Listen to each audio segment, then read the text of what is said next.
తెలంగాణ జాగృతి అధ్యక్షురాలు కల్వకుంట్ల కవిత రంగారెడ్డి జిల్లాలో పర్యటించారు. జాగృతి జనంపాట కార్యక్రమంలో భాగంగా కడతాల్, అమనగల్లు మండలాల్లో పర్యటించిన ఆమె కాంగ్రెస్ ప్రభుత్వంపై తీవ్ర స్థాయిలో విమర్శలు గుప్పించారు.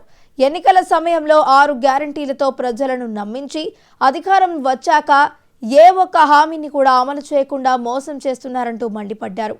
పర్యటనలో భాగంగా కడతాల్ మండలం సలార్పూర్ గ్రామంలో బస చేసిన కవిత ఆమనగల్లు మున్సిపాలిటీ పరిధిలో పర్యటించి స్థానిక సమస్యలను అడిగి తెలుసుకున్నారు.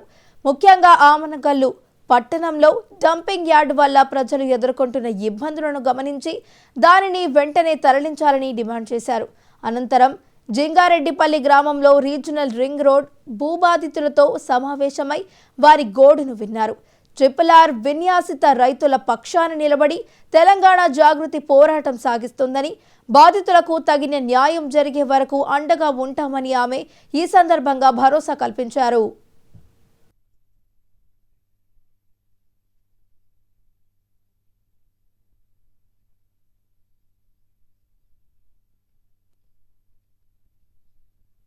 విషవాయువులు ప్రజ్వరిల్లుతా ఉన్నాయి. గుట్టలు ప్లాస్టిక్ కనబడుతుంది.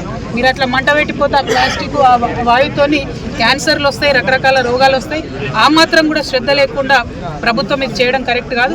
కసిరెడ్డి నారాయణ రెడ్డి గారు, మీరు చదువుకున్న వాళ్ళు, విజ్ఞులు, మీరు తప్పకుండా ఈ పని చేయాలని డిమాండ్ చేస్తా ఉన్నాం. లేకపోతే మేము జాగృతి నుండి అవసరమైతే ఇక్కడ ప్రజల పక్షాన హైకోర్టు దాకా కూడా పోతాం. పోయి డంప్ యార్డ్ని ఇక్కడ నుండి తొలగిస్తాం.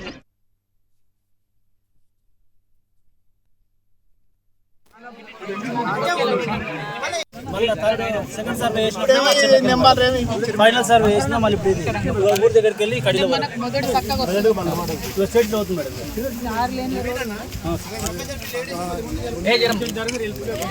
మనలు ఉన్నప్పుడు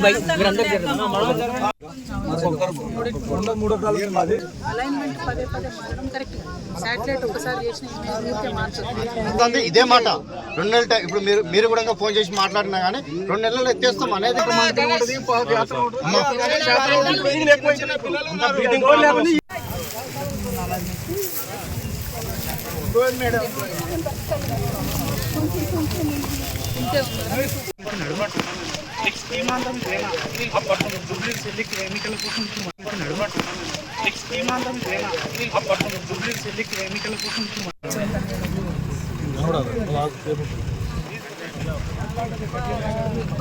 చిన్న